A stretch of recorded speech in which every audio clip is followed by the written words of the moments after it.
Dear students, union of F A by direct method की एक और एग्जांपल को सॉल्व करते हैं।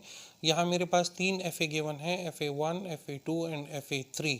अब इन तीनों का मैंने यूनियन करना है बाय यूजिंग डायरेक्ट मेथड। तो अब देखें, एफ ए 1 में मेरे पास स्टार्टिंग स्टेट है पी, तो मैं यहाँ से स्टार्ट कर देता हूँ और यहाँ मैं कहता हूँ कि पी मेरा स्टार्टिंग स्टेट होगा। इसमें मेरे पास एस स्टार्टिंग स्टेट है, तो मैं उसको भी लिख देता हूँ, और इसमें मेरे पास एक्स स्टार्टिंग स्टेट है, मैं उसको भी कंसिडर कर लेता हूँ, और इसको मैं डिनोट कर रहा हूँ Z1 के साथ, और ये मेरा स्टार्टिंग स्टेट होगा। तो अब आप देखें, P पर अगर A इनपुट मिलता है तो आपकी स्टेट चेंज नहीं होती, आपके पास रिजल्ट वही आता है, P ही आएगा।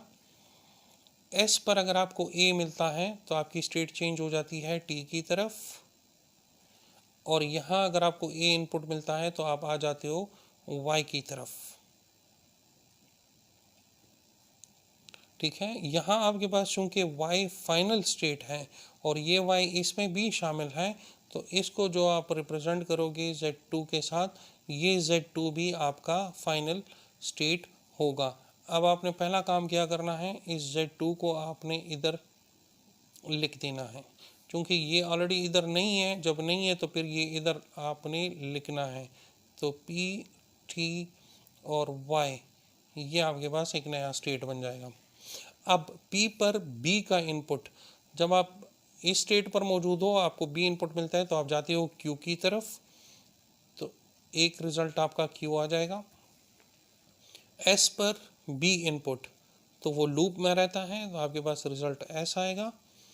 और X पर B का इनपुट, तो वो आपको Y की तरफ लेकर जाएगा, तो Q, S और Y ये आपके पास आ जाएंगे, और इसको हम रिप्रेजेंट कर रहे हैं। ये चूंकि इधर मौजूद नहीं है, डिफरेंट है, तो ये मेरे पास Z3 आ जाएगा।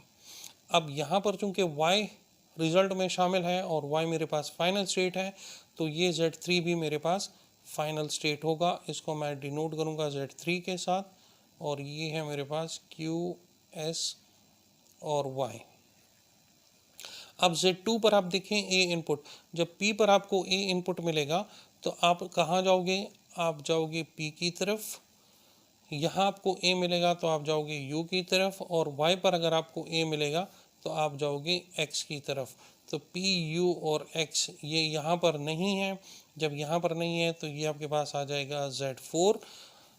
यहाँ अब देखें P, U and X, P, U and X, U चूँकि फाइनल स्टेट है और ये इसमें शामिल है, तो Z4 भी आपके पास फाइनल स्टेट होगा। आप उसके साथ भी प्लस लगा के Z4 लिखोगे, और ये आ जाएगा P, U और X।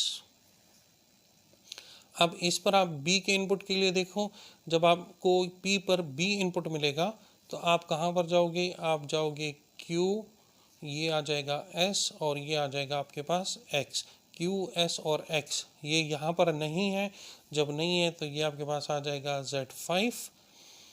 Q, S और X इनमें से कोई भी फाइनल स्टेट नहीं है, तो ये Z5 भी आपके पास फाइनल स्टेट नहीं होगा। आपने स्ट्रेट अवे इसको ऐसे ही लिख देना है, Z5, Q, S और X।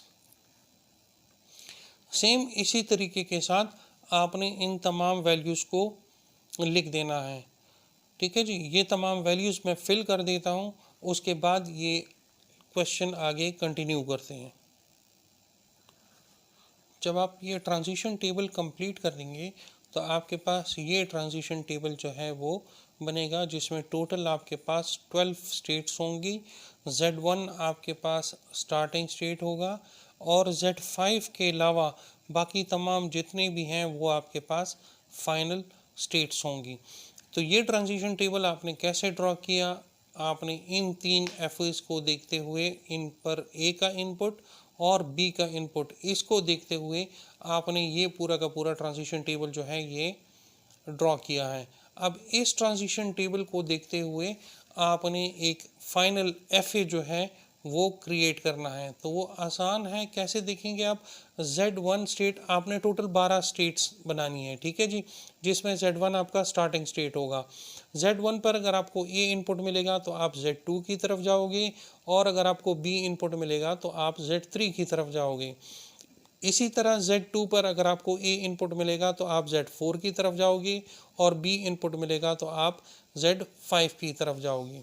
इस पैटर्न पर आपने ट्रांजिशन जो ऑटोमेटा है उसको आपने ड्रॉ करना है। यहाँ देखें, मैंने जो बनाया है, मेरे पास ये ऑटोमेटा कुछ इस शेप में बन रहा है। आपने भी अपने हिसाब से इस ऑटोमेटा को बनाना है, ठीक है जी। ये उसी ट्रांजिशन टेबल को देखते हुए मैंने ये ऑटोमेटा बनाया है। इसकी शेप आपके पास डिफरेंट आ सकती है, उससे कोई फ़र्क नहीं पड़ेगा, लेकिन स्टेट्स इतनी ही होंगी और ट्रांजैक्शंस इसी तरह ही होंगे।